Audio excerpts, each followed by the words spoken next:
Well, here we go. Featherstone are out, and they're greeted by their fans at Post Office Road. Fev haven't been to Wembley since 1983, when they won the Challenge Cup and they stunned Hull FC on the day. This is their moment, is it? Or will Widnes have their say? The Vikings keep them waiting. That's the Rovers side, with Hall, Gale, Minns, Holton and Hardcastle. Holmes in the halves with New Brown, Kotschack, Jones and Lockwood up the middle, with Junior Morse, Brad Day and Louis McConnell.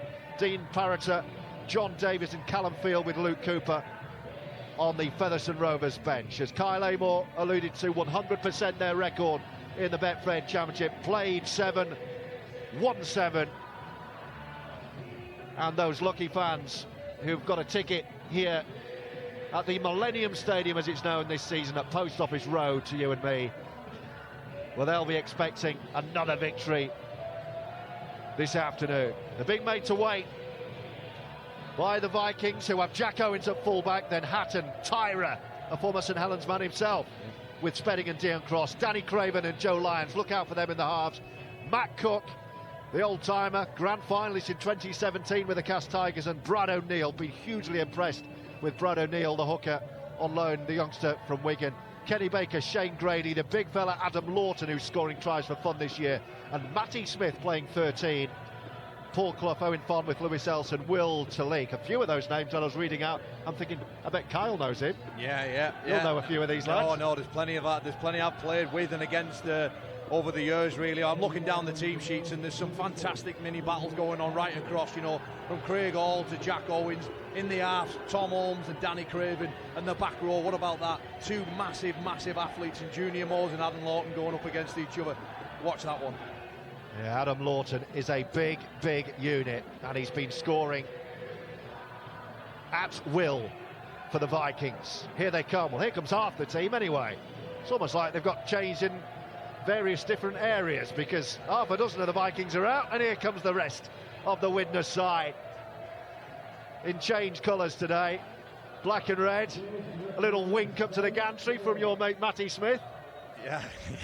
Is that to say you better call a good game for me here? I think so, yeah, I think so. And starting Matty Smith at loose forwards, interesting and all. It's almost it's a third halfback in the team, and I'm pretty certain they're going to be looking to Matty Smith to kick the ball early, turn this big Featherstone Rovers pack around, and like I say, hopefully the Widnes Vikings, they're gonna have to contain Featherstone starting with the downhill.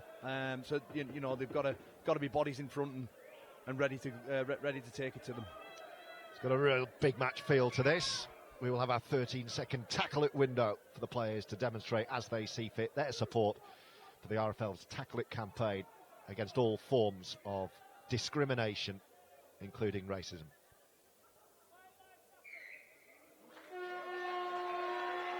Our match referee today is a man for the big occasion, Ben Thaler. And we're ready to go. Great feel around the Millennium Stadium, Post Office Road, and with the home side in their familiar colours, who will get us underway, kicking from left to right. Featherstone in the navy and white, Widnes in the all red with black trim, and a place at Wembley, and a date with the York City Knights in the AB Sundex 1895 Cup Final awaits next month. It's a big prize for these two sides, and there can only be one winner. And we're underway. Swirling kick from Hall, and the first big drive back from the Vikings. It's Matt Cook with the first drive, coming towards the end of his glittering career. He's been nursing a few back problems, he's been telling me, throughout the season so far. He's been pretty much patched up and put out to play every game at the moment. Matty Smith joining the line, as Kyle says, at 13, as he has been slotting in the last few games for the Vikings. Good first few carries. It's Smith again and Cook again. Another big carry from the big fella. Powerful front runner Matt Cook. Last tackle. Craven on halfway. Puts the left boot to ball. It's going to go on the full to Craig Hall. The chase is good and Featherstone will start on their own 20-metre line. Kyle Amor. Yeah, great opening set there from Widnes. You know, nothing particularly fantastic really, just getting through the carries and allowing a good kick from Craven down this left side of the field. And you know, it's Featherstone's turn now to show what they're about. Both James Webster, the Featherstone Rovers head coach, and his opposite number in charge of the Vikings, Simon Finnegan, have been stressing to their players, no errors, nothing easy in the opening exchanges, that arm wrestle period. And that was a confident start from the Vikings. Here come Featherstone up towards a similar position, just shy of halfway in their own half, and boot to ball comes from Tom Holmes with a left boot. The chase again is good, and it's a very similar set, and Widnes penned on their own 20. Yeah, mate, just a little boxing match to start with, aren't they? You know, just sussing each other out and keeping each other at arm's length. And like I say, they'll have the mindset of set for set in this heat, and you know, let's see which one cracks first. Steve Tyra, former St Helens youngster, former Halifax man. Jaden Hatton's just told by Brad O'Neill to get out of the way and go to first receiver, which he does, and then takes the carry. Better field position. They're about 10-15 metres further up the pitch on the last this time. So where will Matty Smith go? Again, he goes high. It's an arrow kick in between winger and fullback. The chase itself is good. They're going to keep Widnes in their own 10, just over 10 this time, nudging forward as they do. And that's the benefit of having Matty Smith again, you know, as they in that middle. It just gives Widnes other options to kick from, other positions where they can, you know, put the ball in different corners. Real hard to, you know, for Featherstone Rovers to sort of suss out which way the kicks are going with having him there. Yeah, they've got three good kick options, haven't they, Widnes, on the last, with Matty Smith in the side alongside Danny Craven and Joe Lyons. Oh, that's a high shot. There's the first error, and the crowd gave that one.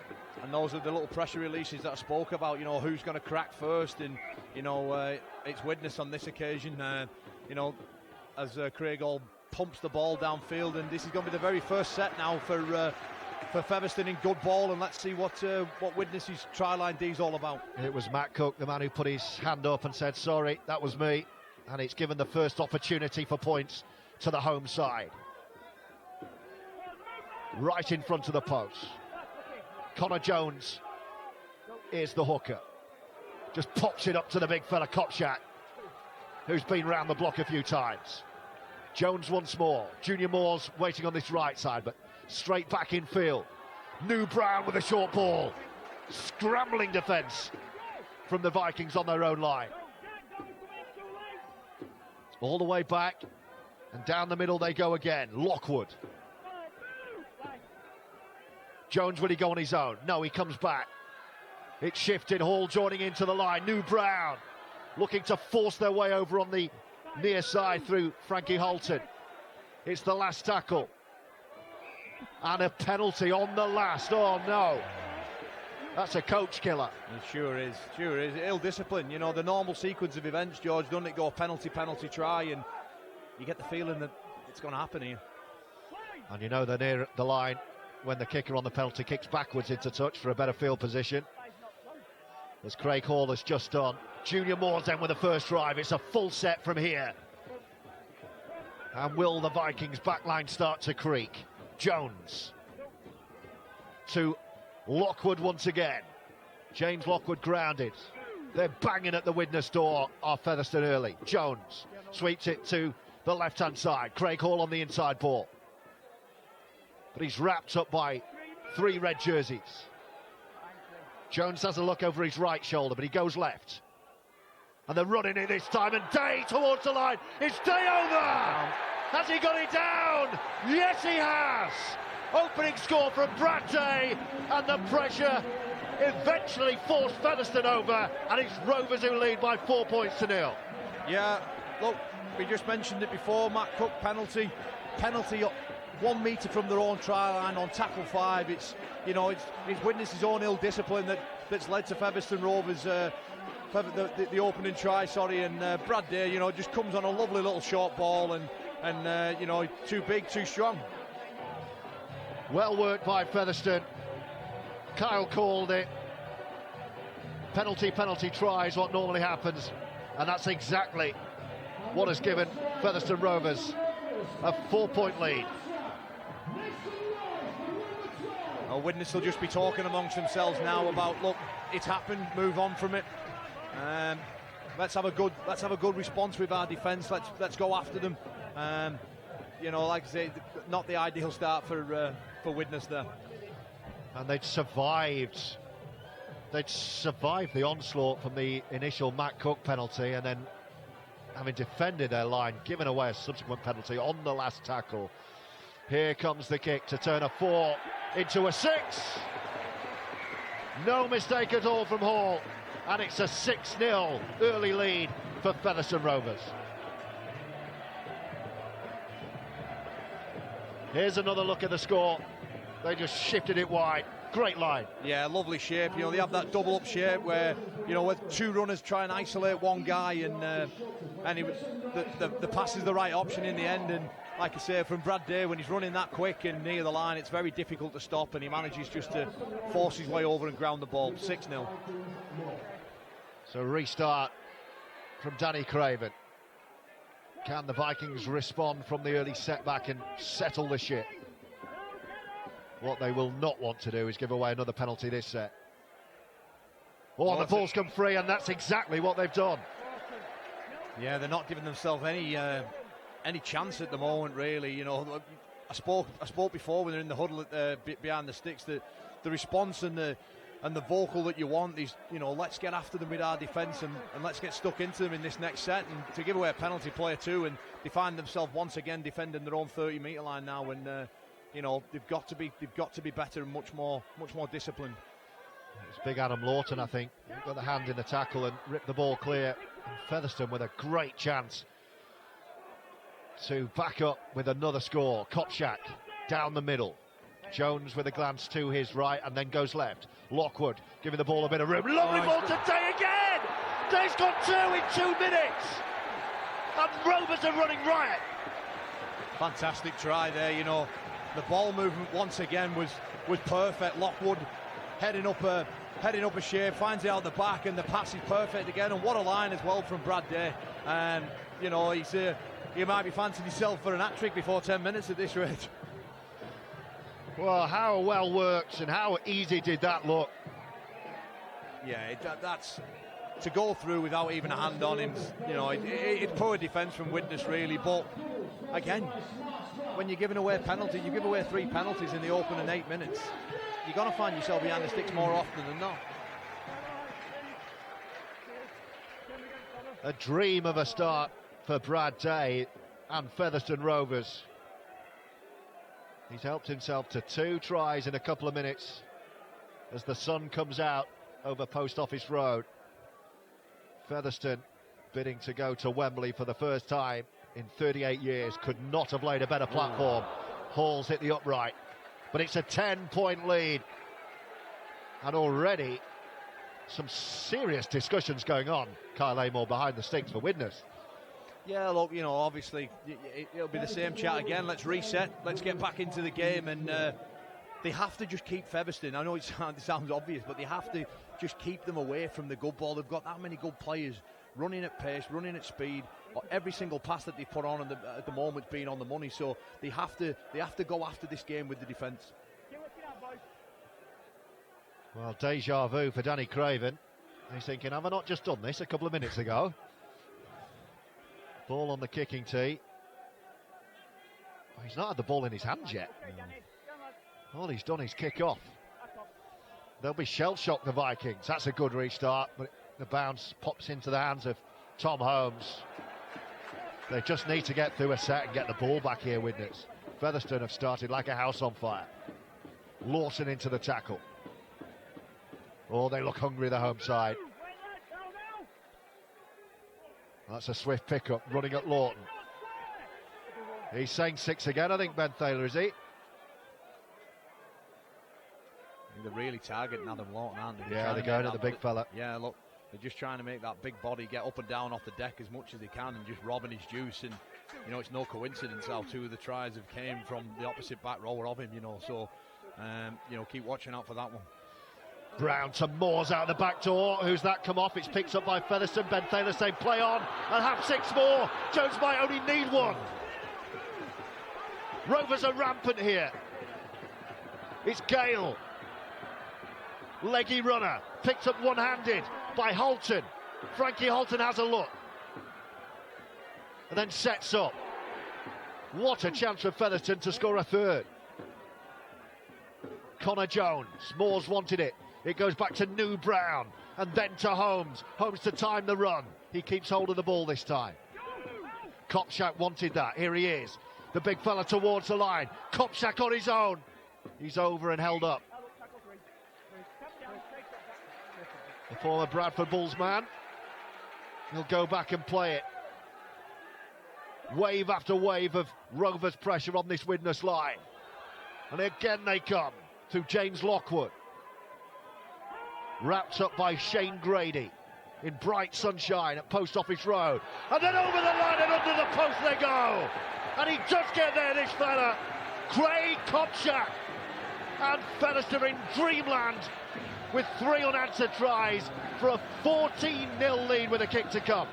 They're just playing at a different speed, a different intensity, and Widnes have no answer for them at the minute. You know, you talk about a response, you know, off that kick-off. They've just gone 100 metres and then crashed over right in the middle of the post. You know, we're just seeing here Shane Grady and Matt Cook, they've got to put that bloke on the deck. As they don't, subsequently numbers tighten up.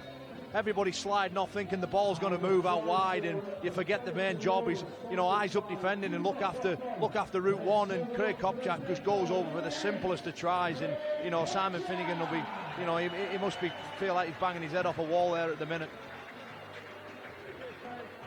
Well, it's going to be 16-0 in 13 minutes. A Widnes side that arrived here in form. Like I said, George, they've just got no answer for this, you know, this Featherstone Rovers juggernaut at the minute, mate. They've, you know, they need to break the momentum somehow and do it very quickly.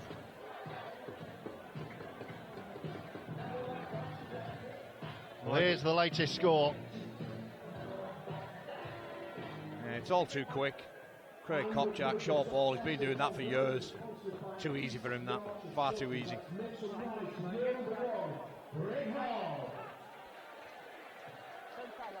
16-0. What a start from Featherstone. He goes long this time, Craven. And here is the try scorer, Kopczak. Widnes don't know what's hit them early. What a start from Featherstone. And here they come again, looking to break through. Another half break, another strong carry. Day, who's on a hat-trick already. Yeah, they're definitely targeting Lawton. You know, he's made to do 3 tackles in that set, and they're definitely going to work him over. He's going to be prepared for a big shift as they move it around him again, and that's what you get. You get a little legs tackle, and it allows the ball to move and bring Junior Moores into the game here. There he is, big Junior Moores. Brown, the dummy half. Ball just easily steps away from Craven and puts the kick in. Owens calls for it and claims, but he's not going to be able to do much from there. No, credit Danny Craven there. He goes to put kick pressure in, and obviously, you know, Craig all beats him with feet, but where's the rest of the Widnes kick pressure? It's a semi-final. Get in there. They do look shell-shocked. Tyrant taking a carry and the offload to Craven. Here goes Grady. Powerful, that's better. That's better, yeah. Day and Kopczak completing the tackle. Joe Lyons giving the ball to Dion Cross. What have they got in response? Matty Smith to Craven. Grady running and joining in on the left shoulder. Couple to go this set with Craven. Owens. Craven gets out of the way and lets O'Neill take over. Gives it to Matty Smith. Lyons, this is good. Owens is going to pick up on the bounce. He's going to be in, is he? Great scrambling defence, it's still go, it's out the back door, and they're away! Now then, can he go the distance? Will he be caught? Can he get there? The scrambling defence, great defence in the end. And he's in touch on the far side. What a tackle, what a play there from Jake Spedding. He has no right to... Great play, great play. A breathless spell of play. It's got a real semi-final of a cup feel about this. And there's going to be some tired lungs out there right now. Have a look at this. That's a massive play. You think the context of the game, you know, granted there's only sort of, you know, 16 minutes gone, but you feel if Featherstone score that, it is game over already, you know. Great play there by Jake Spedding, not only just to make the tackle, but to put him in touch and win his side the ball back. Fantastic. Looked like Widnes has got a try in the far corner, and then within the blink of an eye, looked like they were going to concede down the other end as Hardcastle gobbled at the ball and set his sights on a length of the field try. But how about that from Jake Spedding? Tyra.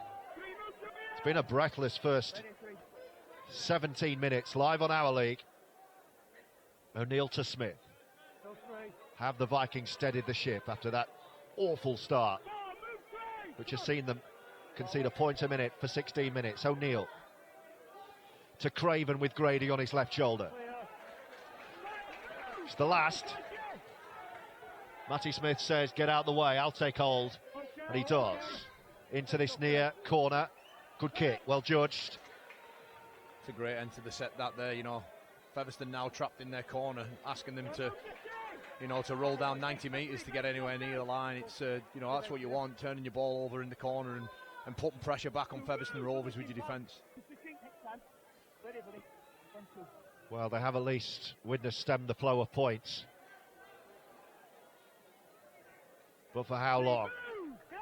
Hardcastle, who will be feeling it after that sprint down the touchline. And Rovers now setting up in centre field with this 16-0 advantage. New Brown shows it to Junior Moores. It's come free and Craven will take that. Good tackle. What's the referee saying? Saying knocked down. I'm not so sure about that one. We'll have to have a look at if there's a replay. Well, Craven thought he turned the ball over here. I thought it was just a good contact there. Some of the Fev Rovers, the Widnes fans underneath us aren't too happy with that one. Let's have another look and see if we can see. He's lost it. I think he just picked up by Craven. Yeah, I think that Widnes can be hard done to there. Yeah, I think that should have been a Widnes ball, to my eyes. Nothing going the Vikings' way early. And here come Featherstone again through James Lockwood, who's had he's been a good strong start here to this match. Jones to Holmes. Dancing feet. Really good to Junior Moores. Look round as he always does for the offload. No one there. Few bodies in the ruck, so Jones just bides his time and then skips away. Gets the offload away out the back door. That's going to be 6 again, is it? No, it's a knock on this time, says Ben Thaler. Some big spaces around the ruck there, isn't there? You know, for Widnes, it is quite alarming. You know, you see him there just skipping and poking and prompting his way around, and looks a bit. Who's this down as well now? Well, there are a couple of Danny Craven's having a moment. It is warm out there, man. It is, you know, it is muggy, and looks like they're all just having a little water break and trying to get the breath back and calm down and get ready to go again. Well, they've been really under the pump, Widnes. Featherstone have really come out flying in this match. But he's in a little bit of discomfort here, Kenny Baker. I think he said he's all right. Featherstone will be happy with this. You know, they've not had to even defend the line once yet. So, and that's the most energy-sapping part of the game. You know, when your heart's going through your chest and you can't quite get your breath back, you're struggling to think properly. Defending your try line is massive, really. And like I said, Featherstone Rovers haven't really had to exert too much energy. But the Widnes Vikings, they just seem to be coming off their own line in this opening quarter. Yeah, they've not made a big error yet. They've not conceded a penalty. It's been almost flawless from Featherstone in the opening 20 minutes of this contest. The Vikings just need to hang on in there and hope for the best. Tyra. Ben Thaler says, get back your 10, get yourselves onside. O'Neill to Smith. Then Lyons, and then Lawton gets his first carry. And then he's wrapped up, he's had the ball taken off him. He says that's surely a penalty, and Mr. Thaler agrees. Yeah. No, great work from the big fella. You know, he's a difficult guy to put down, and you know, it's all just too tempting for the Fev Rovers player there. I think it might have been Brad Day, just have a little pull of the ball, and you know, it's a pressure releaser for the Featherstone side. And for once, Craven can put in a positive kick, slam it into the corner, and they can set something up here, Widnes. Yeah, it's going to be an interesting set for them now. You feel it's an important set as well. Oh, no, I do not believe it. What on earth is going on out there? That just looked lazy. Spedding tapped it, gave it to Joe Lyons, who dropped the ball. Yeah, he just drops it cold as well. You know, he's not thinking about his first job, which is catch the ball. He's thinking about how we're moving this ball on and introducing his front rower to, you know, to get to a point where, you know, most teams then, you know, run a player from a training ground sequence. But yeah, they just no, their own worst enemy at the minute, and you know, you just feel that what's about to happen is another try. You feel a horrible first quarter of the game for the visitors. Featherstone looking ruthless at the moment. A loose carry, I think he just about kept hold of it. You just feel that Featherstone are just playing at a different intensity. You know, they're making inroads and meters after contact, but you know, much more than the Widnes side, and they look threatening when they move the ball like now. Frankie Holton, the first interchanges have been made out there. A few fresh pairs of legs. Callum Field, wearing 19, is in the line for Featherstone Rovers. New Brown bypasses him and gives it to Holmes, and Hall joining in, and that's just sweeping with ease to the left-hand side, and then the grubber kick through, and Owens just has to go across and concede a dropout. And that'll kill this Widnes side. You know, you look at the body language of some of them, hands on heads all low down. Like I say, it's a warm day, and Featherstone Rovers are just doing every single thing right. You know, they're just getting through the sets, putting Widnes in bad spots, and creating more pressure by these little kicks in behind. It's forcing goal line dropouts, and all the while it's just draining and robbing and taking away the petrol in this Widnes side. Just looking down on the Widnes bench, I can see Matt Cook's already off. Just having a little chat with Paul Clough down there, and Will Talik, who's someone I would be getting on soon if I was Widnes. Yeah, just to give that bit of impetus in and around the ruck, really. Change the momentum of the game. It's been relentless from Rovers, and he's off again, Kopchak. That's what I'm talking about there. That cat. Oh, he's lost the ball. Oh dear. Lost the ball. A great carry. You know, done everything right, but you know, forgot just to play the ball properly there. And you know, they are just giving Widnes a little glimmer of hope, aren't they? You know, yeah, the last 5 minutes. Sticky 5 minutes or so. I was going to say from Featherstone. Can Widnes take advantage? 16-0 is nothing, of course. You just feel that Widnes need a penalty or a bounce of the ball go the way. They just need something just to get them back in this game. Well, they got a penalty 2 minutes ago and dropped it, but here he goes this time, Spedding. Where's his support? Wasn't the best of passes. Hatton took it. Has the fizz gone out of this attack? It's 6 to go from here.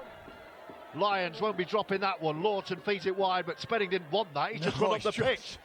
He said, I came over here for a rest. Yeah. Don't give me the ball. Lawton again.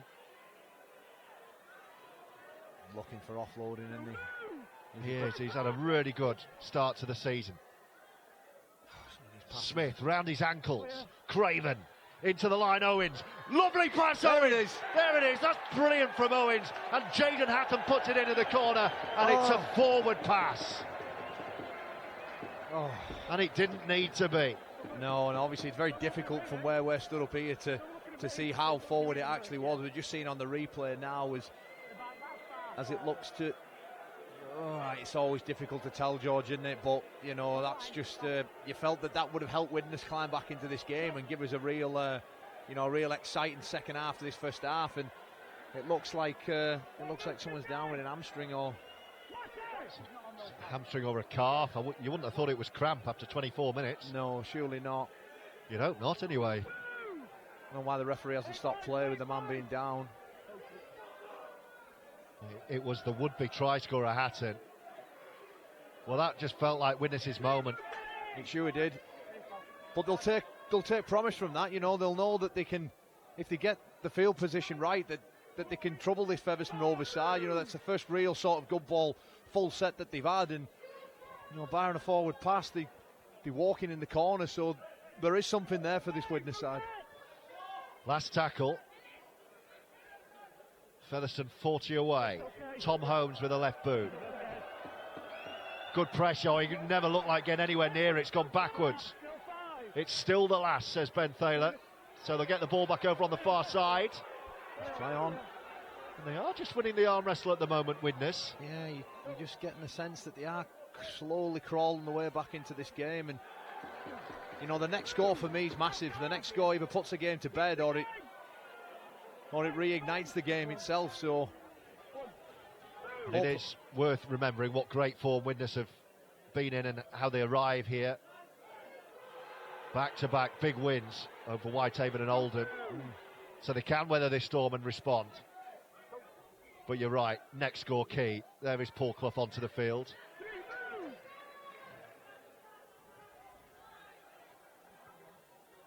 And up the middle they go. That's Owen Farnworth also on. O'Neill needs to start taking charge a bit more. Lyons off the outside of that left boot. He's going to have to chase that himself. It's a good kick. They're going to have to deal with it. Much better there from Widnes. You do sense that they're growing now, George, don't you, Widnes? They've got, you know, this sort of last 5 minutes or so has been a real good spell for them, and they just need to capitalise with some points, you feel. I'm just keeping my eye, Kyle, on Jaden Hatton. He's not right, you know, on this near left like wing. He's struggling, doesn't he? He keeps holding his hamstring. I don't think if it's his left hamstring. No, that's not the kind of injury you're going to run off. So if you don't, come off. Especially as a winger, you know, you need them high-speed meters, and the involvements that they do now, the modern-day wingers from backfield's massive for, you know, for momentum in this sport. So if he's not right, then well, he doesn't look right. Here come Widnes, the two wingers. I mean, the first field, Dion Cross. It's been much better from the visitors the last few minutes. Massive hit, but he bounces out of that one. I think that was Callum Field. Craven into the line. Craven dancing. Was that an obstruction? No, he kept hold of the ball. It's okay. O'Neill, will he go on his own? He'll give it to Matty Smith underneath the post. Smith towards the post. Almost through. It's the last tackle. They're millimetres away. O'Neill to go on his own. What a good tackle. Great tackle, that. Looked like he was in and the door was shut. Yeah. But they're getting closer. They are getting closer. But for me, this is where they need to ramp up now. This is where they need to now put the pressure back on Featherstone and do not let them go 100 metres down the field like they have done so many times in this game. They need to go after them with the defence and make them work for everything here. The intensity from Widnes has suddenly lifted. Suddenly they're on the front foot. They're flying into the tackles. They're looking to keep Featherstone pinned in their own 20 here. Brad Day. And again, he's running at Lawson, who strips it free. What a big play for the big man. Great play there. And, you know, Brad Day was just thinking about his carry, and obviously Lawton's called it and just stripped it out one-on-one, and could be a huge play for that in the context of this game as Paul Clough takes it forward now. Another former St Helens man. They're setting up for the shift. O'Neill to Craven. What can he conjure? Gives it to Jack Owens. It's the Tyrant, takes it and scores. And Widnes are on the board, and look at the celebrations. And you can tell how much that means to Steve Tyree. You know, it's they've been through a tricky spell in the opening 20 minutes, but you know, as we said, George, the momentum slowly but surely started creeping back in Widnes' favour, and you know, they built pressure. They had a really good defensive set. Adam Lawton comes out with a fantastic play, strips a ball, and then from there they overload the left-hand side, and you know, not the cleanest of catches, but he won't be bothered and puts the ball down, and 4 points for Widnes. I'm not convinced that was even for Steven Tyra. It was fizzed. I think he was replicating the pass that was forward. Yeah. He was fizzing it at the winger, and suddenly Tyra took it. No, he did. But you know, it's history now, and you know, Widnes now. They've got a chance. They've got a chance, which is great for us and all the viewers at home. Now it really is a game on now, really, and you know, this is what you want in your semi-finals.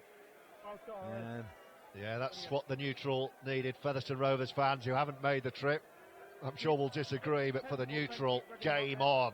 Can Tyra tag on the 2 to his 4 and make it a 16-6 ball game?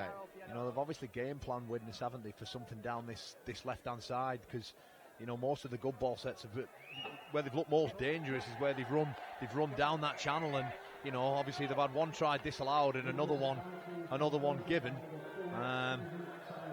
You just feel that Widnes can keep going in this purple patch as we see it here. So it's a lovely ball from Jack Owens, but I agree with you, George. It looks like it's for the man. It looks like it's for the winger. Sorry, and you know, Steve Tyra just makes a snatch at it. And put it this way, if that was meant for Steve Tyra, he rates him very, very highly. If he actually thought Steve Tyra could take that. A bullet of a pass. Wow. 16-6. Tyra added the 2. And it's Hatton to run it back.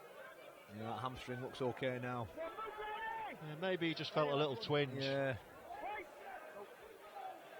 The try scorer here taking his team forward. They've really recovered well from that horrendous start, the Vikings. They're on the front foot here. Can it get even better for them in the 10 minutes we have before half-time and really set up a terrific second half? Brad O'Neill. Craven's going to kick on the 4th here. That's he a great sees kick. Loads of room. There's no one at home. What a kick. And Spedding's after it. Look at the centre. He's herring down. He's going to catch him in goal here. Oh, he just about gets away, but that's brilliant from Widnes. Great thinking, Craven, too. And the commitment and the effort there from Jake Spedding, the speed and intensity that he's getting up. Get with him and trap him there. They've just let Featherstone off the hook there. Well, this is better. Whatever changes Widnes have made, it's worked. They've made a couple of personnel changes. There's real intensity. Oh, good shot again. And I'm just looking down from the gantry on the bench, and they're reporting everything. Matt Cook and Will Talik down there getting involved. Brad O'Neill's really putting himself about here. The introduction of Paul Clough's been good. It's been good for Widnes.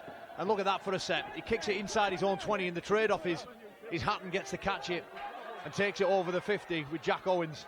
Not the best pass for Jack Owens, though. He had to jump in the air and take that above his head. And look where they start the set now, George. The momentum really is swinging back in Widnes' favour here.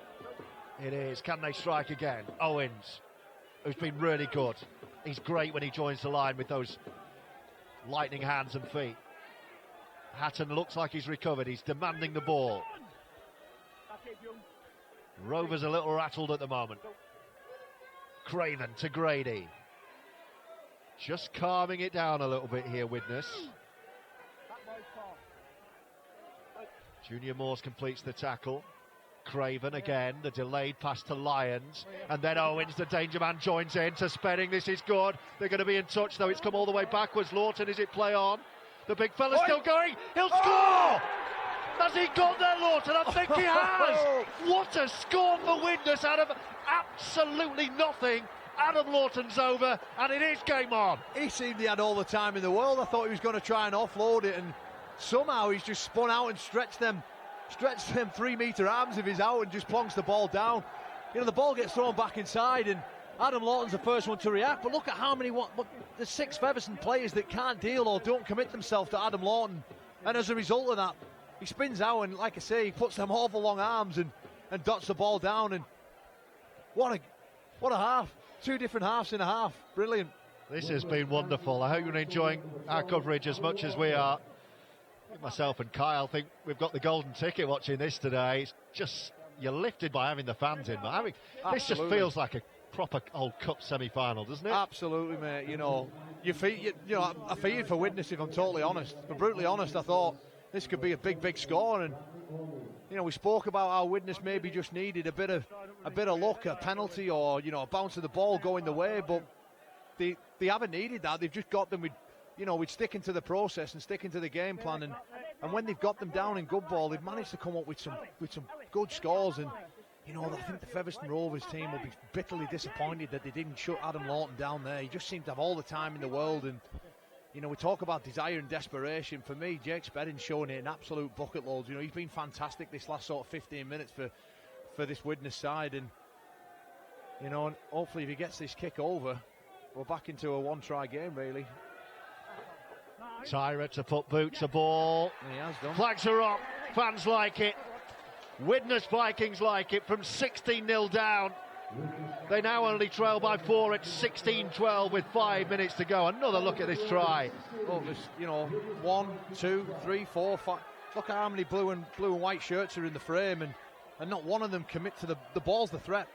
Once the ball's down and gone, that's the threat over. And they let him just stand and almost just dictate to Featherstone what he's going to do, and manages just to spin out. And you know, fair play to Lawton, massive play. He's come up with some big plays. Here's Paul Clough. His introduction has coincided with this upturn in Vikings' fortunes, and Will Talik as well.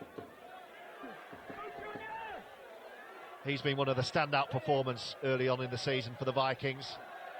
You feel that Featherstone are now the ones who are a bit shell-shocked, and they're rocking. They'll be the ones who want an half-time. This, you know, Widnes won't want this half to finish, really. It's compelling. Semi-final rugby league, a place at Wembley awaits. Hold it. Oh, what are you doing? It's gone forward. Oh.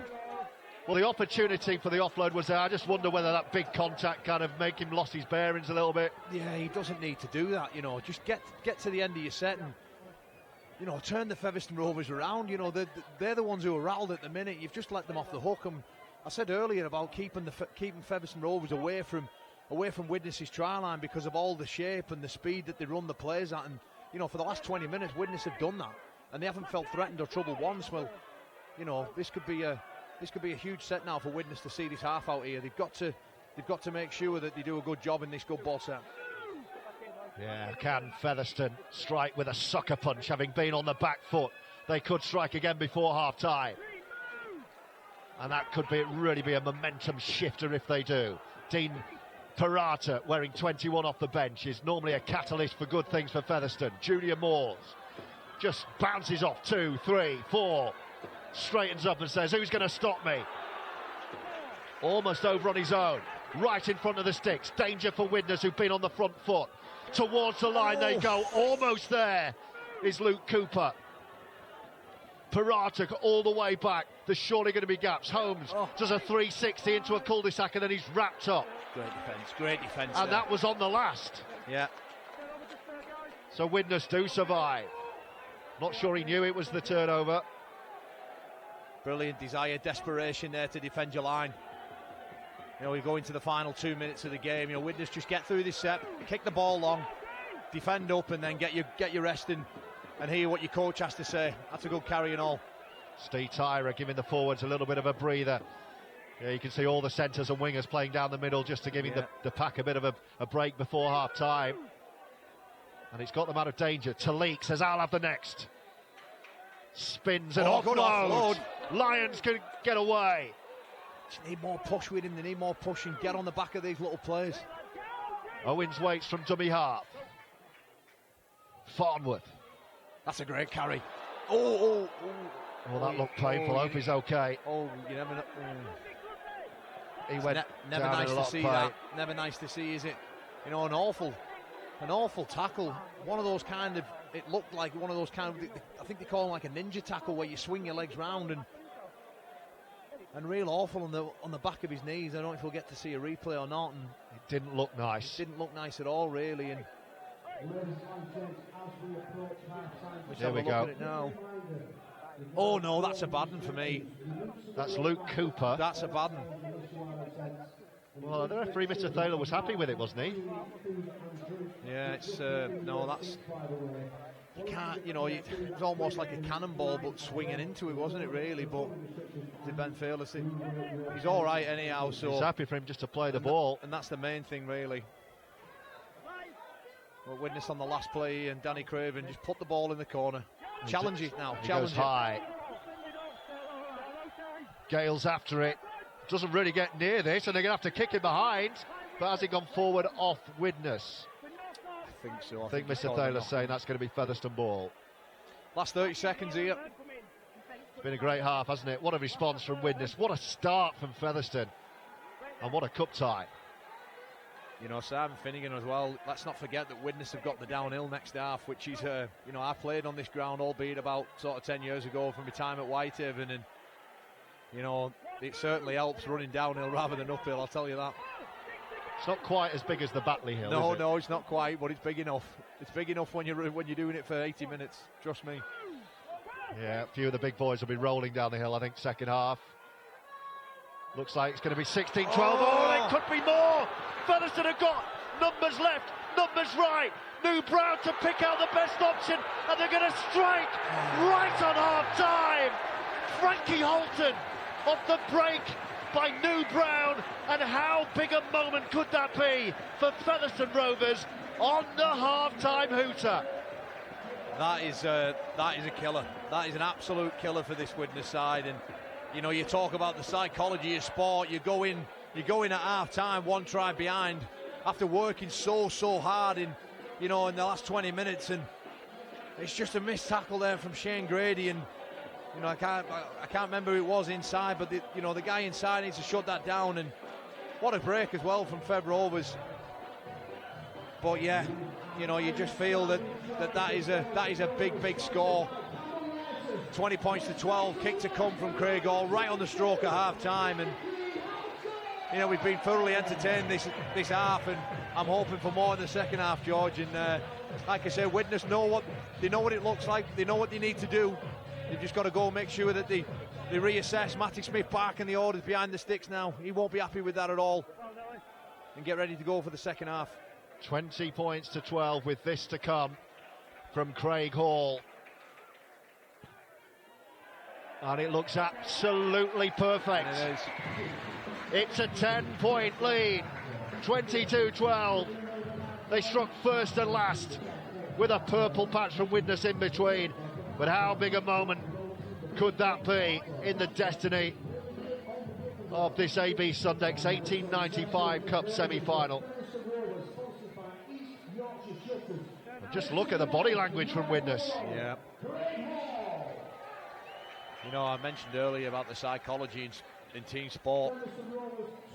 You know, you really feel that Widnes will be a bit rattled from that, but you know, they've just got to forget about it now and get on with the next job, which is defending this, you know, this final set out, you feel, before half time. Craven picks his spot. Now we're in the final throws. Just whatever is added on, and that is it, and that is the half-time hooter. What a first 40. Featherstone got off to a flyer. 2 tries in 2 minutes from Brad Day. Craig Kopczak had them in dreamland at 16-0. And then the response. But they scored last. This was the start, Kyle. Yeah, they started out like a house on fire, didn't they? You know, 2 tries from Brad Day on that far left-hand side. You know, it just seemed that Widnes had no answer. Featherstone were playing at a different level of intensity, and you know, you see that in here by the attitude and the desire to ground that ball from Brad Day. And you know, the next try that we're going to see really is this the Brad Day try again? It is, yeah. The move ball, not even a glove on him, all too easy that. But Widnes, fair play to them. You know, they managed to find a way back, didn't they? Well, this was the one you felt was too easy right in front. You know, it's very disappointing, and especially as a front rower playing in the middle, they're the ones that dent your pride. Them, they're too easy. You know, he almost just catches them, fall over the line. You've got to have for starters, Lockwood needs to be put to the floor there, which will allow everyone to have their eyes up. And you know, you see lads sort of sliding out there, worrying about what's coming on the ball movement that they've been doing so well, you know, in the previous moments before it, and Craig Kopczak just scores, and this was a huge play. You know, Jake. Well, this could have settled it, really. Yeah. You know, you're talking 24-0 then, aren't you? Sorry, 20-0 even. But you know, off the back of this, for me, that's what reignited the game for Widnes. You know, from then, you felt that they just started to turn the screw, and momentum started to swing, and they came close here. This was the try that wasn't awarded. Yeah. and again, you know, on another day that could be given. There doesn't look too much in it, but you know, Jack Owens is almost thought at first you don't succeed, you try again, don't you? And you know, it's almost a carbon copy of the same play. We felt that, you know, that bullet ball was for the winger, but Steve Tyra somehow manages to juggle and catch it and put it down and reignite and build belief in amongst the Widnes side that, you know, they can score points against this Featherstone side, and if they could just learn and sustain pressure. And that gave them belief, and then what a score this was. This was great. This not great from a Featherstone point of view. You know, again, I mentioned that he should have been put down, but sheer strength on the big fella there to, you know, to find a way over. He's about 5 metres out from the line here. Look, isn't he? You know, twisting and turning, and like I said, the big long arms of his gets the ball down, and look what it means to the Widnes players. They come running in there. But then, right on half time, how big a moment could this prove? Yeah, you know, you just felt that all Widnes had to do really was just see that one set out, and you know, I believe now that the team talk now is different now. I think Simon Finnegan goes in perhaps having to alter what he was going to say to the lads, and you see Shane Grady, everyone's hips are just heading out, and I think it might be Matty Smith who has to come along and try and cover inside, and Shane Grady, he loses his inside shoulder, and it allows Featherstone to go, and you know, great support play. You know, they had a number of options that they could have hit, and you know, they managed to get the ball down in the corner, and you know, like I say, it's 22-12 at half time, and it's all for Widnes to do, isn't it? What a half, what a first half. Fantastic from Featherstone, who started with a real flyer and finished with a flourish, and to produce that finish to a half where you've had so much pressure on your line for the last 10-15 minutes, that will really fill the Rovers boss James Webster with a lot of pride, I'm sure, to send his Featherstone players back out to complete the job and reach Wembley over the next 40. Widnes have flexed their muscles and they've shown they're here to fight, but they've still got plenty to do. Second half on the way, live on Our League. Half-time score here at Post Office Road. Featherstone 22, Widnes Vikings 12.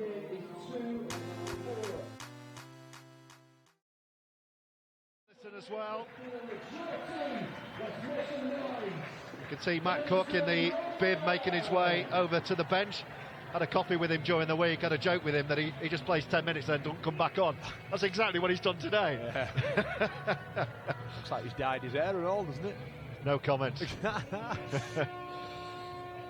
think he said he's probably calling it a day after this season. Yeah. He's tasted the grand final. He was in the 2017 Castleford side, who came up short, having finished top of the pile, and then, well, Leeds did what Leeds do, finish down the pile and then turn it on the big day. That's what they made a habit of, that Rhinos team. That was a good team, though. Yeah, it was full of quality right throughout. You know, obviously my time there in 2009 and 10, coming to the squad off the back of the 7, 8 and 9 victories, and you know, you look at some of the team names that were in there, massive players, and sort of immortals of Super League, really. Yeah, that was a real dynasty. We're back underway, and Featherstone will have first feel of the football, defending a 10-point lead at 22-12, but you get the sense they won't be doing any defending of that lead. They'll be looking to build. It was an awful attempt at a tackle by Adam Lawton there. Yeah, he's kind of been really good and really bad at the same time. Yeah. Glimpses in this game. He's such a big unit. Earlier on in the season, when I was commentating with Leon Price, he was getting so frustrated with him because he doesn't realise sometimes what a big frame he has and how he can run over people. He's looking for offloads and passes. Go yourself, big guy, Leon was saying. It reminds me of one of the kids that you see in kids rugby that doesn't realise how big and strong he actually is. And well, he reminded me of a big guy who used to play for Leeds called Wayne McDonald. Oh, yeah. Who, that's a good take on the lads, who scored a memorable try, actually, at Saints on ground at Knowsley Road when he ran about 70 metres. Yeah. It's going back a number of years, but it sticks in my memory. I was there that day. It's well poised, this. It was beautifully poised at 16-12. Featherstone scored just before the half.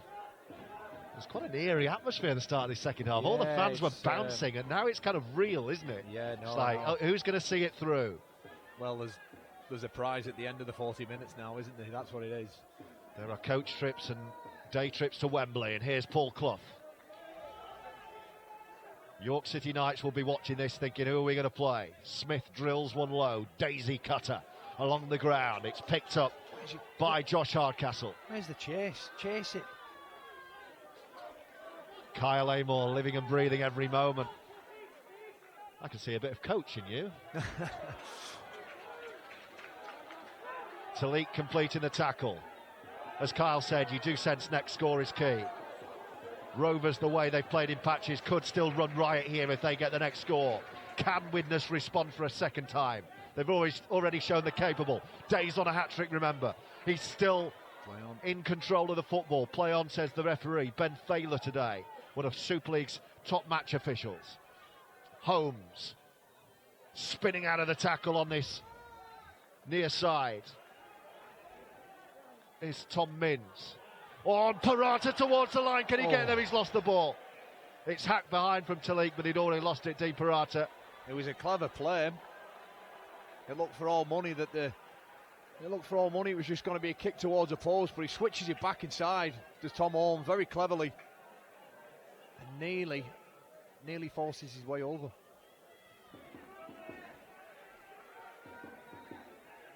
Well, the first error, the first penalty, you sense, will probably be key in this second half. Yeah. Looking for that first score, which if Featherstone get, they'll be thinking, we're almost there. We're almost in West London. We're almost at Wembley. Widnes will believe if they can get on the board next. Just close this gap again, which they had back to 4 at 16-12. Talik, who's been quiet so far, but is such a danger in this Vikings side. Matty Smith, as Carl says, we're expecting him to rise to a greater prominence in this game. Clough's had a good stint. Great carry. He's been good for Widnes today, Cloughie. Last tackle. What will Craven do this time? He's going to go low in between fullback and winger. The bounce of the football is dangerous. The chase is again a little bit lethargic. Yeah, it's laboured chase. And he's through a yawning gap. Hall offloads. And that's the difference. A laboured chase. Instead of Craig Hall being tackled on his 10-metre line, he's tackled on the 40. And that's the big difference. Rovers sense blood here. They've a 10-point lead. And they've started in the ascendancy after half-time. Adam Lawton there again, looking for the strip. Just make the tackle. Make the tackle. You've done it once. Parata to Holmes. And then a bouncing drive from Luke Cooper. Parata again, right in front of the sticks with a couple of tackles to spare. He's going to go left. Yes, he does. Holmes. He had Day yelling for his hat-trick there. It's Last tackle, so Parata's going to come back. New Brown with his left boot. This is a tester. Can Tyra get up? He can. He's going to be trapped behind goal. I think it's going to be a dropout from the Vikings. Yeah, drop out. Great. And the pressure grows. Yeah, fantastic kick from Brown. Just lands it right on the centre's head. 1 metre off his try line, and the commitment from Featherstone Rovers to land on him as he catches it and force him over the line just makes Widnes work a bit harder in the opening start to this second half. They're going to be asked to defend the line again, and I do believe that Widnes have looked the more Featherstone have looked the more threatening in good ball. They've got such late movement from Holmes and Hall. They hide behind the ruck and then just swing round and really look to create an overlap with the numbers doing that way. Hall went for the football style trap off the Craven dropout, and it was very nicely cushioned. Farnworth with a big hit on John Davis. Rovers know if they can get the next score, they're in a very, very strong position here in this AB Sundex 1895 Cup semi-final. Parata. Will he go on his own, Di Parata? No, he's lost it. He's lost the ball again. Play on. No, he's going to call it. That's 2 knock-ons from Parata in a row. I don't know if he washed his hand at half-time. Well, no, Widnes will be happy with that, yeah. Defending it out again. They've been asked a few questions at the start of this second half, and it's time to roll the sleeves up now and buy themselves some territory here. Get through this set. Get the ball into Danny Craven or Mike Smith's hands and pump the ball down the field. It's another big contact. Really good start to the second half from Featherstone this. Like they started the first with those 3 unanswered tries. 2 from Brad Day, 1 from Craig Kopchak before Widnes finally woke up and scored a couple themselves from Tyra and Lawton, which has given them hope. But how crucial could that Frankie Holton score be before half-time? 40-20 Smith attempt. with a 40-20. It's going to go over Hardcastle. Oh. And it bounces and bounces, and he kept it in play. The chase is slightly better this time. Talik starting to blow a little bit out there. I wonder if another interchange is coming.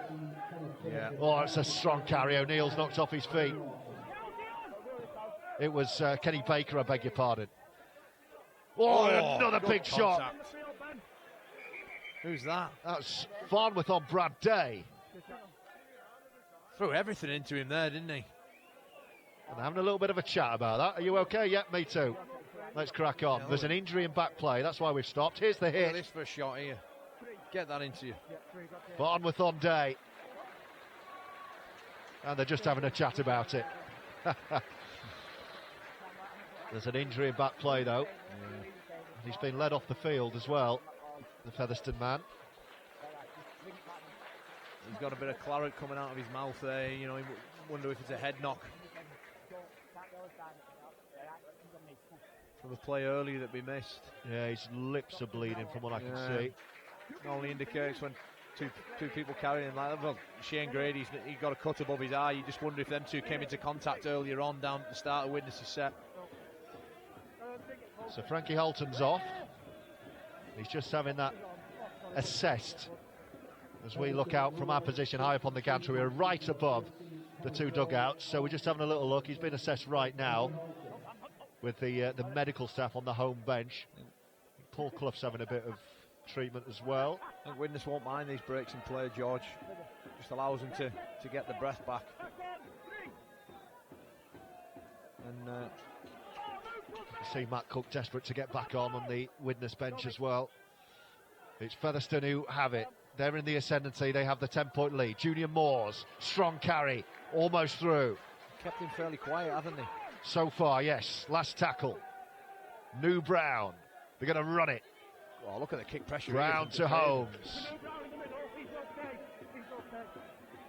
It's a good take. That's great work from Danny Craven there to come from one side of the field and, you know, put kick pressure on that allows his wingage to get a clean catch. The Spedding looks to try and get this Widnes side out of trouble. Well, they've been trapped deep in their own territory for the first 8.5 minutes of this second half as Dion Cross tries to reverse himself out of danger.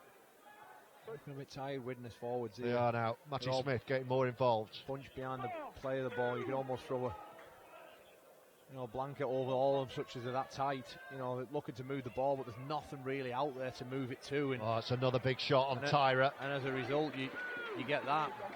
It's the last tackle inside their own 40, so Craven's going to have to go long and quick here. And he does. He just boots it right down the middle, in between. Torpedo kick. The two wingers, but it's a favourable bounce for Josh Hardcastle. And again, it's a tired-looking chase. Yeah, he's set for set at the minute again, isn't it?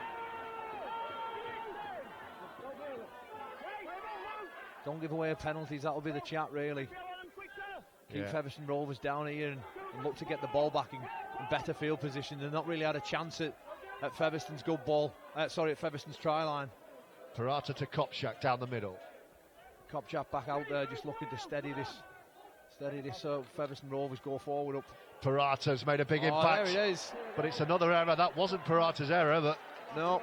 Every time Parata's been near the ball, something bad has happened today. Parata jumps in the as he jumps out, he's got Davis on his hip, and it looks to pass in the ball, but you know, to be fair to Davis, it's one of them ones that's almost on your ear, really. I mean, I said it wasn't an error from Parata. It wasn't the easiest take, actually. It wasn't the greatest pass, and it just allows Widnes now to have the ball at the halfway line as we go forward with Telecki. Well, Brad O'Neill's back on for Paul Clough, so that should speed things up. Yeah, they've got a couple of hookers out there, I think, now of Widnes. Telecki looks like he's doing it tough at the minute. He looks like he needs a breather. Yeah, he looks like he needs a breather. Grady we haven't seen really this match either. Baker into the line. It's the first look at the whites of the post for the Vikings. There is O'Neill and Smith. This is Talik. He does look tired. Yeah. And he's hurt himself now. It's a really slow play of the ball. Craven Looking for Owens. How about the bounce? Will it come to Owens? It's come backwards. Featherstone are going to get there. But it's not a bad place to turn the ball over. But what's he saying here? He said it's the first knock on going forward, I think, by Widnes. He's asking Featherstone where they like to play it.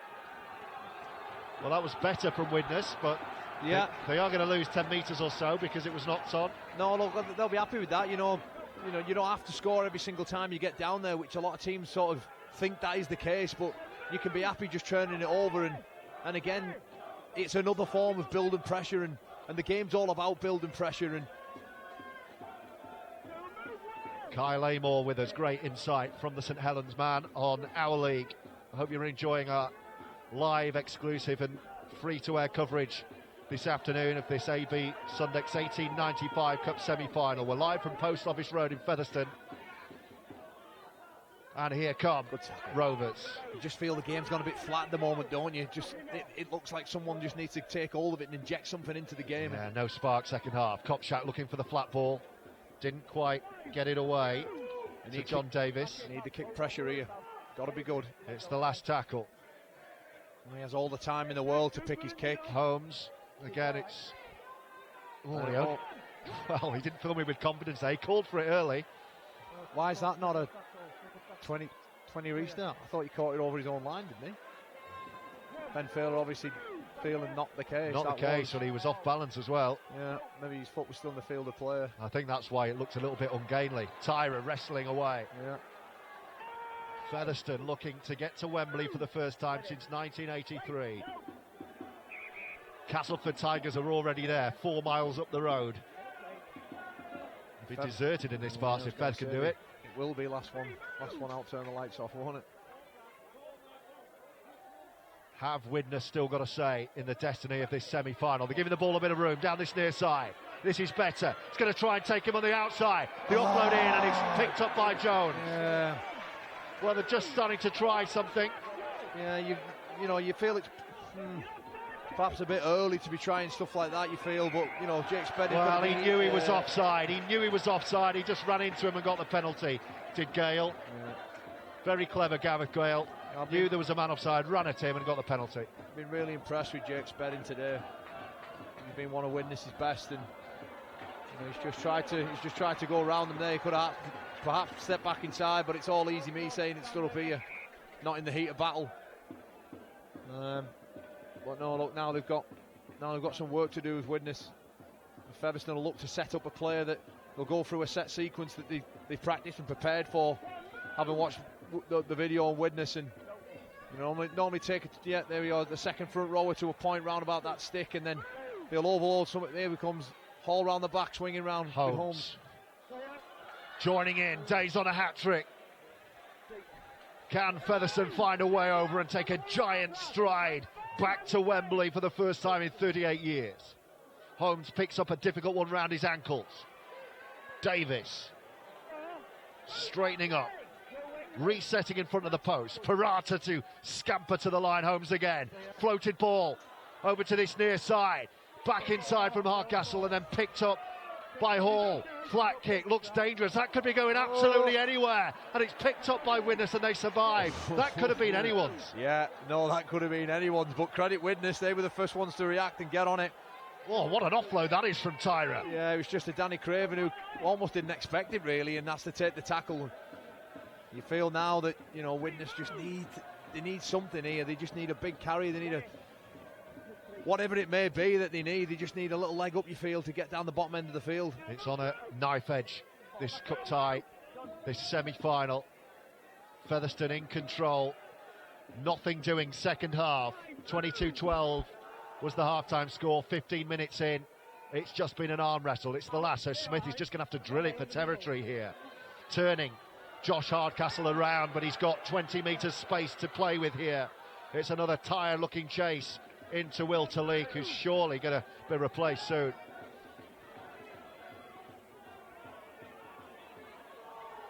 But they're hanging on, and they're hanging in there, Widnes. Looking to force an error, to try and get a foothold back into this contest. Parata. Another big shot. That was Craven. Yeah. Craven on Tommy Minns, was it? Holmes just popped up for Luke Cooper in the skull cap. It's the last tackle. Better defensive set from Widnes. They're lining up on the 40. New Brown. Oh, there's two going for the same ball. Oh dear.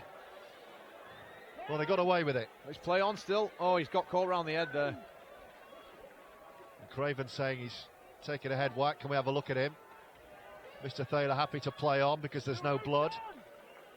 And he just trots back out to his wing, Jaden Hatton. This is tense, isn't it? There's a real stalemate at the moment. You know, the whole game's played in the middle. Oh, penalty against Rovers.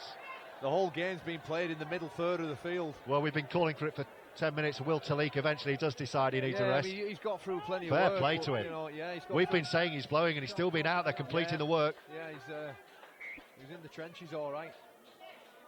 So he joins Paul Clough and Matt Cook on a big bench.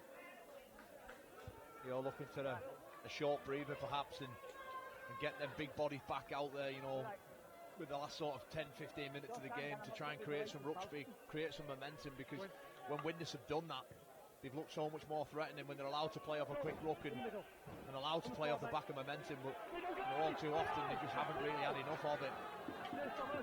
We'll get a good look at them now with the ball.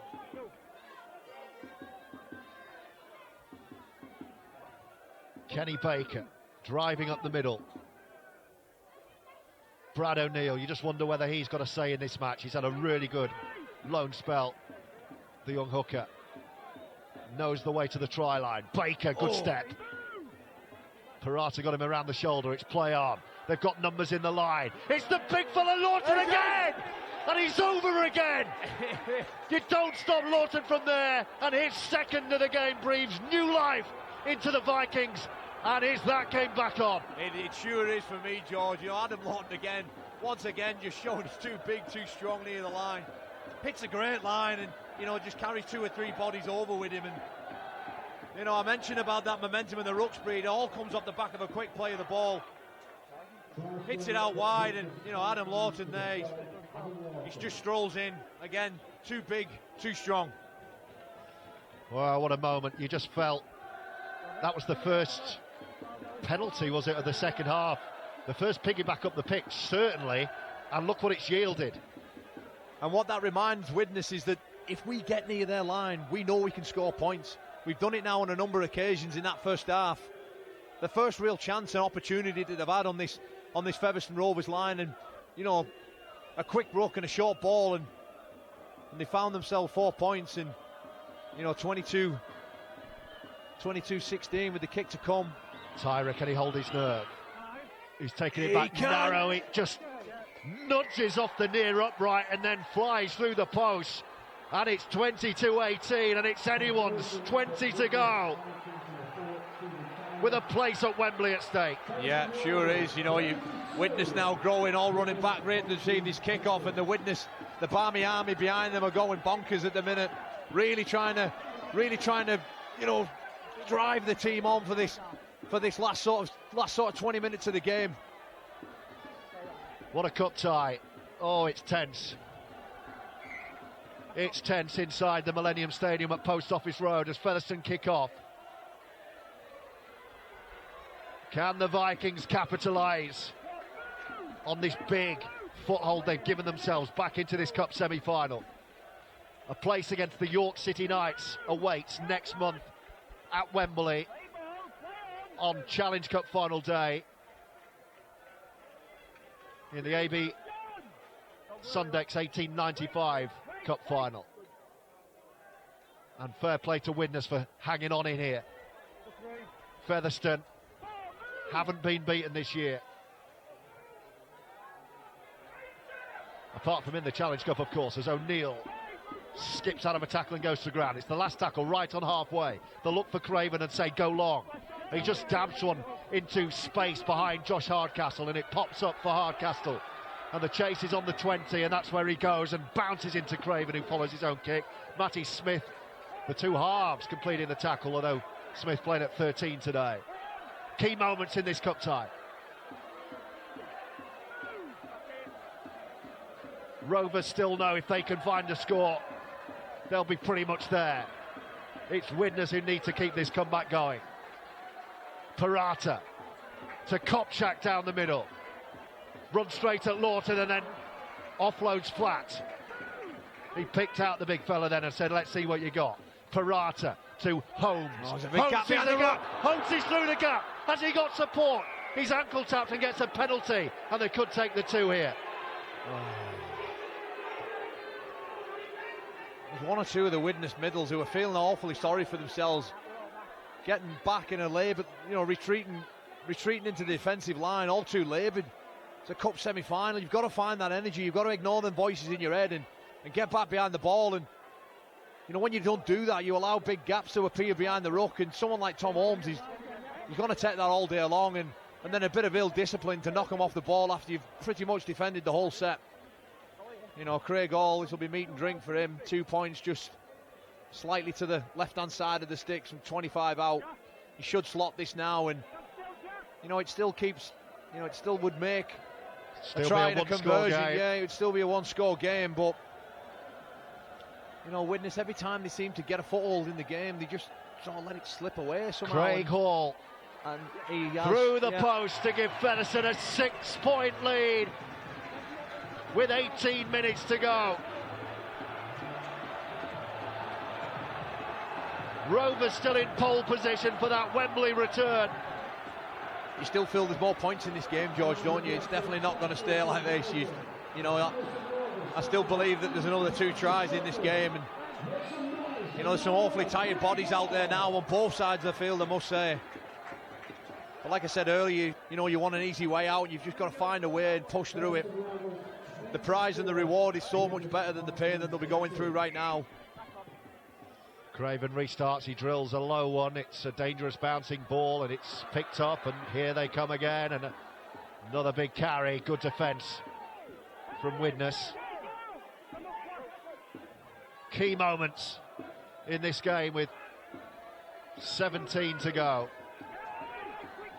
I'm looking round behind me at a nervous Martin Vickers of Featherstone Rovers in the corporate boxes behind me, deep in conversation with Ralph Rimmer from the Rugby Football League. Gary and Kath Etherington to their left. Love to know what they're all talking about in there. They'll be enjoying this cup tie, as I hope you are at home. Junior Moores, can he get away? As Kyle said, he's not caught fire yet. Moores is New Brown, I beg your pardon. He's going to put boot to ball. And that's a good defensive set from Widnes. Really good for Widnes, that. Dion Cross brings it back. Look at the bodies now on the Widnes. Look at the body language on the players, though. They need to find something else. Jack Owens is trying to rally them up. Need some go forward. Some tired bodies. Paul Clough's waiting to come on, and he replaces Owen Farnworth. This will be Paul Clough's last stint. Owens. A man who knows all about Wembley, Paul Clough. Yeah. Many years ago. Try scorer, I think, in one of the cup finals. With Saints, was that? Yeah, I think so. Yeah, he knows where the try line is. Always used to have him as a youngster at Saints in my fancy rugby league team. He was always good for a few carries and points, as is this guy, Adam Launton. It's the last tackle. Can they turn the screw here, Widnes? Craven. It's a high one, this. He's going really high. That's only gone forward about 2 yards, Craven's going to feel, he's come off his knee. That was a bit of a mess on the last. He went really high and he didn't go anywhere. And it's allowed Featherstone to start from here. And the defence is scattered. 6 again, the ref signals. Or 0 tackle, rather. Not a 6 again.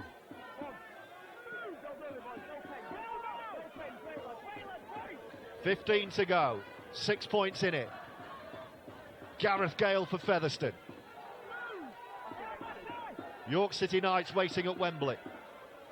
Holmes. Oh, he juggles it and just about keeps control. James Lockwood. Parata waits. Kopchak showing interest in another drive, but they go for the short one to Davis, who's had a great stint. It's a good carry behind the ruck. It allows... He's a little bulldog of a runner. Parata. Oh, he's gone to ground. Your man again, Parata. He's not had the best of games, has he? I bigged him up when he was at the start of the game, and he's not having one of his best afternoons.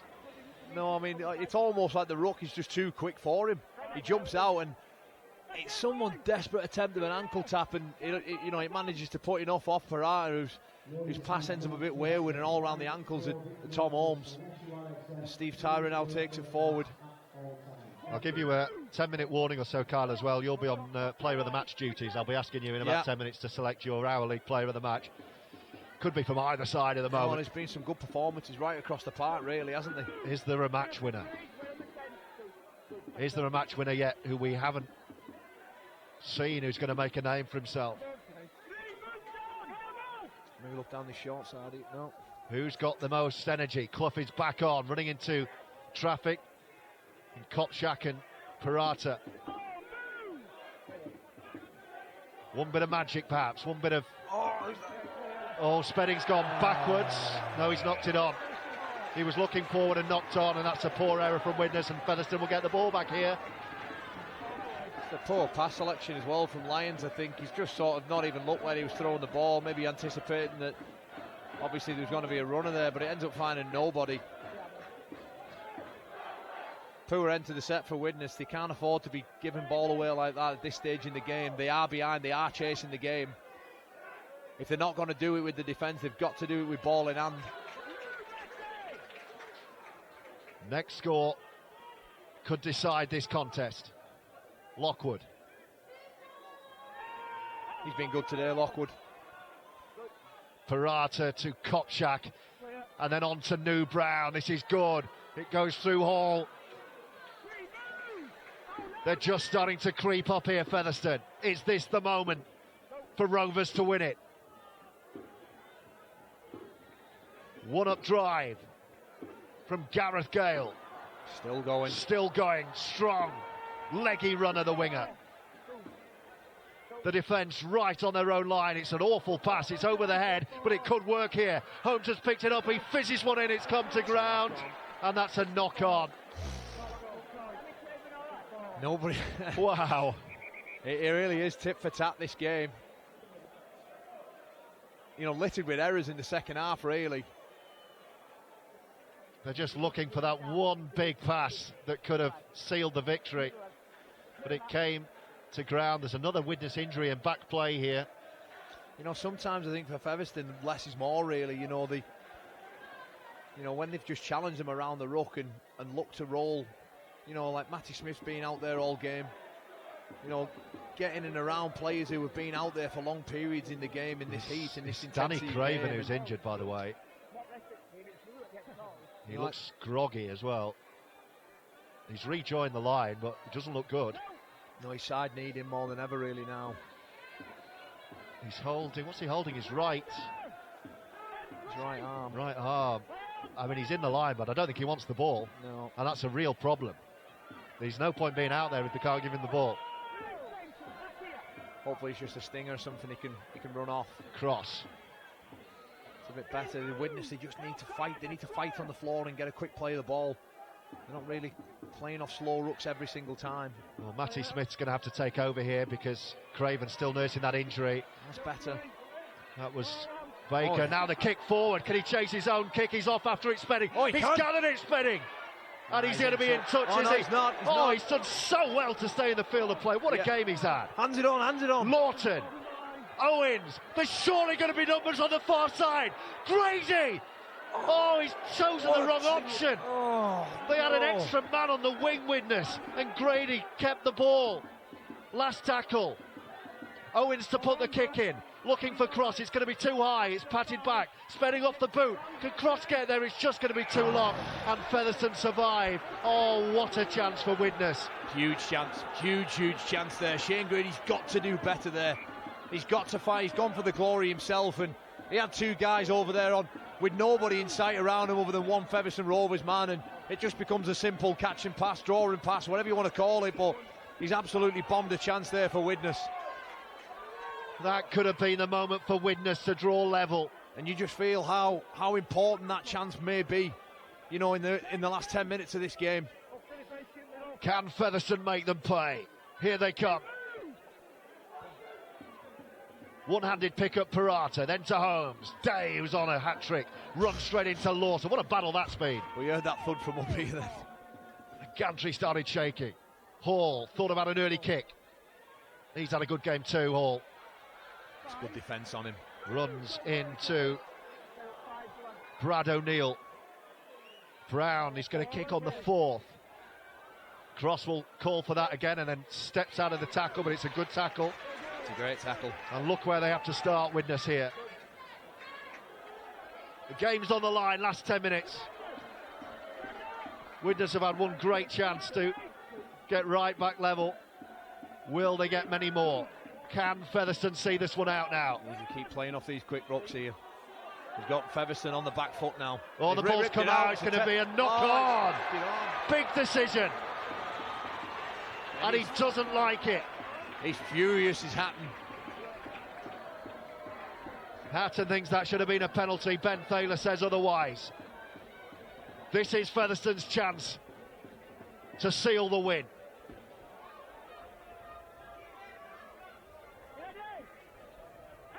They will take their time. Great field position. They have a 6-point lead, and they know in the last 10 minutes another score now would just about do it. Two huge errors there, really, from Widnes. Still can't get my head round in disbelief of Shane Grady in that bottom left corner. Well, he had to score. Yeah, exactly, George. He had to. Well, he didn't have to score himself. He had to provide a score. Yeah. And Rovers can. And you just wonder if that error is going to lead to points now. He is again. You just sense something's coming here. Parata, Brown, who's a dangerous, elusive runner. They're going for the ball steal again, not this time. Parata with Davis hanging back at first receiver. They switch to the right-hand side, to Junior Moores. Moores with the offload to Brown, then to Lockwood, who straightens up and runs into traffic under the sticks. Referee raised 6 again, the previous play before that, George, so they've got some more defending to do. Holmes to Kopchak. Featherstone sense this is the game right here. Wembley on the line. Parata. All the way back. They're going to go drop goal. He's missed it. It's probably the worst drop goal that Craig Hall will ever hit. It's a shocker, that one. 10 metres out, and he just seems to scuff up the right of his foot. But Steve Tyree wants to play on. Oh, he's called him it back. No, he can't. Come on. Well, that's almost as easy as they get. I might even say that I think I could have. Have you ever kicked a drop goal? No. In training, yeah. Wow. A let off for Widnes. They're hanging on, the Vikings. They are hanging on. York City Knights know that they're there. They beat Swinton 36-22 live on Our League earlier. What a second semi-final this has been. Clough, over halfway. O'Neill, Craven looks like he's recovered. Grady. Can he atone for that error of a few moments ago? Who can be the hero here, George? O'Neill to Smith, perhaps Matty Smith. Matt Cook's back on. Great drive from Cook.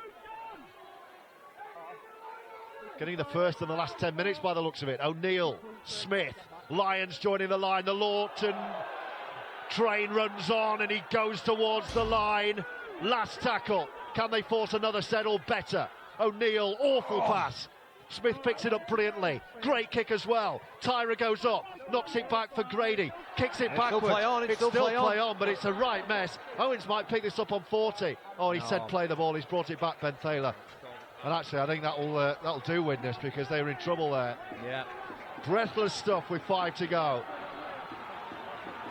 Featherstone hanging on. The Featherstone faithful behind them there, just trying to rally them up for a big 5 minutes here. See this game out. You know, Featherstone don't have to win the game from this point. They've just got to make sure they don't concede. Just get through the set, kick the ball back, and ask Widnes to come back and throw something at them. Gale with the first carry. Parata gives it to Hardcastle.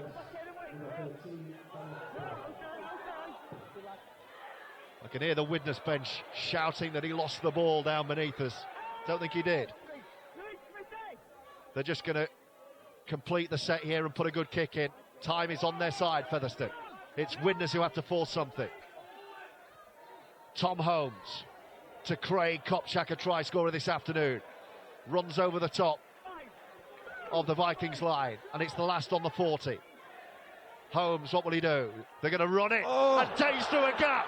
Day on his own, and then a little grubber kick, and Widnes. Oh, it's a brilliant end to the set from Featherstone, who fought a drop out, and that's almost as good as a try. You know what I will say though, you know, the big fella Adam Lawton, for everything he's got going for him, he makes some awful weak defensive decisions, and he just seemed to let Brad Day run past him with no even intent to get anywhere near the tackle. I've seen it once or twice in his game today. Like I say, for everything that he does with the ball, he really needs to work harder in defence, in particular in the last sort of 3 or 4 minutes in this game. Well, they've gone for the short drop out to try and get the ball back of Craven. It's Where's gone, it gone? Lawton's picked it up, and they're away. And Lawton says, "Who's with me?" And Lyons has knocked it on. Oh, My no, word. they've done the hard stuff. And then they've gifted it back to Featherstone, and they're almost there. My word, that could have been a big play. And a break in play, perhaps opportunity for your Our League player of the match, Kyle Amor. Yeah, look, there's been some stellar performances right throughout both sides, really. I do believe that Featherstone have probably done enough to win this game and probably deserve it more than perhaps Widnes. You know, but I think for me, for the guy that hasn't even had a break in play and done so much good work in the middle in terms of ball movement and defence, it goes to Featherstone number 13, James Lockwood. James Lockwood is the Our League player of the match. The Featherstone number 13. Rovers heading to Wembley, it seems. Well, they're going to set up for a drop goal, if anything, around here. They're just taking little carries in and around the ruck. Any score will win it for Rovers now. Holmes dancing around. Holmes looking for the gap on his own. Nothing Widnes can do. New Brown pops it up to Kopczak. They're setting up in front of the sticks to win it. Here we go, Craig Hall sitting deep. Hall is back again. He's skewed one. Will he get it right the first time? They're going to run it. It's the player of the match towards the line, Lockwood. Almost there on his own. It's the last tackle. Surely they go for one now. Parata. It's Julian Moores on his own. He's held up over the line. Desperate defence there from Widnes. Last throw of the dice now, you feel. 2 minutes to go. Well, there'll be a little bit extra. We've got a rolling clock, remember, on Our League, so we're going to be in the realms of not quite knowing how long's left. See up there, 4 minutes 20 to go. So Widnes will get 2 chances with the ball. They'll get 2 sets. But Featherstone are asking them now to go 85 metres in 3 tackles. Yeah, stadium clock is on 4 minutes. So there'll be 4 minutes to go. 6 points in it. Featherstone think they've done enough. Is there a sting in the tail from the Vikings? They look out on their feet. Matt Cook just took it and drove. But I'm not sure how much there is left from Widnes here. Featherstone have done a job on them today. Or are they going to prove me wrong? Spedding's had a great game. Great tackle by Davis there. It's right beneath us. They're going to have to force it. It's the last tackle. Owens checked his kick and then goes high. It's an easy take, though, this for Hall. It's a good chase from Clough chase. There. They will get one more chance. If they can defend this out and restrict meters, they'll get one more crack. It's how much effort do they want to put in now into this defensive set. Oh, the ball's come out, it's play on! This is it for Widnes. It's Matt Cook. They've got options. Cook has gone forward. Oh, Matt Cook has thrown it forward. My word. Oh, I don't believe it. They had numbers stacked up on the left, and Matt Cook has thrown it forward. And that could be the game. Just give Shane Grady the ball early. He doesn't need to draw. He digs into the line like an halfback. Just give him the ball early. A rush of blood to the head from the big fella Matt Cook. You just feel that is it. That's Widnes. You know, Widnes have had 2 opportunities to level this game, and you just feel that's it now. I can't see how they will get another chance with the ball, but I just can't see how they're going to get a better opportunity than that. You feel it's Featherstone's time. Widnes have missed their chance, it seems, and it's Rovers bidding for that return. 1983, their last trip to sport's iconic spiritual home. That Challenge Cup win over Hull FC. 38 years on, and they're 2 minutes away. Here is the play of the match. Another big carry from Lockwood. He's done that all day long. Hard working. Parata. Holmes will just drill into touch, I'm sure he does. Oh, it's off his foot. No, he didn't play that. Here we go then, Widnes. What have you got? They'll have about 90 seconds here. What have you got here? Well, you just sense, surely they're not going to get a better chance than the one they've just wasted. No, they're not. Grady and Cook both had great chances down that same left channel and both blew it. 1 minute 46 on the clock. 5 tackles left to go here. This is the last chance saloon for the Vikings. Cook, who came up with that error. Great charge, great carry.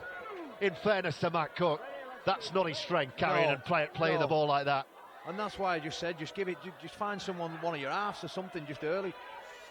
Spedding again, who's been faultless. Offload to Cross, who stays in the field of play. The right beneath the gantry here, on halfway. Time running out. They're going to have to force something. Owens, Clough. Get with him, get with him. All the big hitters are there. Clough's through. Offloads backwards. No one wants it.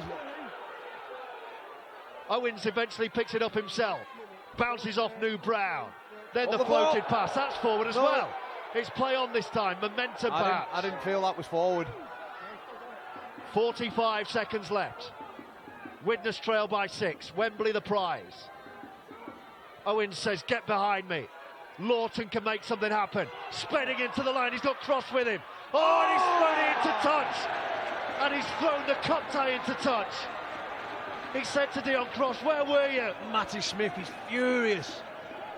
And that is the ball game. We can't believe what he's seen there.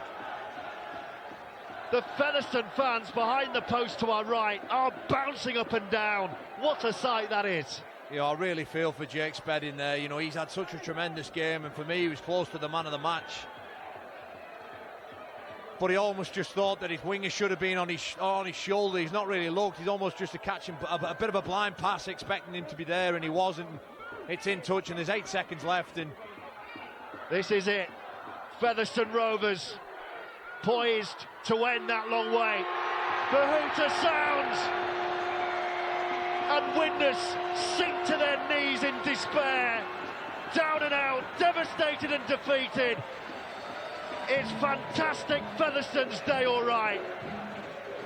And a long, long wait for a Rovers return to Wembley is over. 38 years after their last appearance at Sport's spiritual home, Featherstone are heading back to Wembley. They will play York in the 1895 Cup Final, and listen to what it means to this bouncing crowd at Post Office Road. What an AB Sundex Cup semi-final we have had. Featherstone have won it. Widnes have come up short, and it's been brilliant to watch. Kyle Amor. Absolutely fantastic game. You know, I'm so pleased that I've been a part of this today, and I'd like to thank you for having me on. And, you know, witnessed a fantastic game there, really right down to the wire. So many twists and turns in the game, and like I said earlier on, about 10 minutes ago, I always felt that Featherstone Rovers had done enough really, and probably deserved to win the game a bit more than perhaps Widnes. But you've got to credit Widnes, you know, the fight and the commitment that they had to stay in the game and create themselves opportunities. And my word, they bombed two tries that I'm sure when they watch it back, they'll realise just the opportunity that was massively missed. But, you know, fantastic. Credit all the players who took the field today. A great game, and, you know, good luck to Featherstone Rovers in the final against York City Knights at Wembley Stadium. It'll be a fantastic occasion for everybody involved in this club and all the supporters. And like you said earlier as well, you know, with Castleford Tigers getting through there, this place will be like a ghost town come July the 17th. And yeah, it should be a fantastic day. These were the moments for Widnes. It was Lawton's second try of the game. Grady had to give that, didn't he? He had to give it. You know, Steve Tyrus stood there with his hands on his head. It would have been a 2v1 for him from 5 metres out with all the momentum in their favour. And there's a scuff kick there by Craig Hall, keeping Widnes' dream and fire alive. But like I say, they get this opportunity here. Lets the ball bounce. Adam Lawton again, who's had his hand in some good plays. You know, just can't quite take the pass in, and that was Widnes to a T, wasn't it? Little missed opportunities that You know, and this one here, this one was absolutely huge. Matt Cook has just got to pass now. He's got to pass now and let Shane Grady look. It's Junior Moores backing off. Not the quickest of blokes, a big ball, but a big sort of powerful athlete. That's just hands and it's a walking try. But like I say, it's chip paper now, and Feather Rovers are down the bottom end applauding all the fans who are loving the Que Sera Sera in the background, and they're off to Wembley. These are fantastic scenes. Rugby League has missed this, sport has missed this, fans back in venues and celebrating a big prize today. Featherstone Rovers fans have waited far too long for this. 38 long years to get back there, and they will enjoy this moment, and rightly so. Widnes put them to the sword in patches today. They took it all the way, and have a look at that in front of the post. Yeah, that's what it's all about, you know, creating memories, creating special moments as together as a team when you put so much hard work in. And you know, the prize that was on offer was all there from the start. A trip to Wembley, and this town, this, you know, one of the rugby league core groups is back to Wembley, and massive for this town as well. Away to our left, a very different picture. The red shirts Vikings just going over to thank their fans, and I'm sure greet and talk to family members who've made the trip over the Pennines for an ultimately fruitless afternoon. But the party will go on, I'm sure, long into the night at Post Office Road. The music's pumping, the fans are bouncing, and I'm sure the beers will be flowing a little bit later as well. It's Featherstone's afternoon. They're heading to Wembley.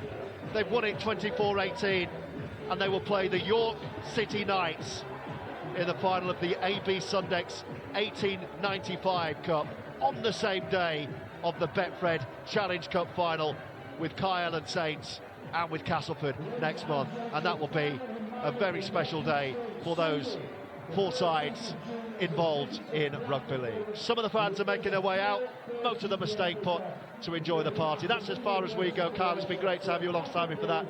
Thanks for your coverage. I hope to see you again very soon. It's Featherstone's day. They've won it by 24 points to 18, and Featherstone Rovers are off to Wembley. From Kyle Amor and from me, George Riley. Hope you've enjoyed our coverage, and we'll see you next time. Goodbye.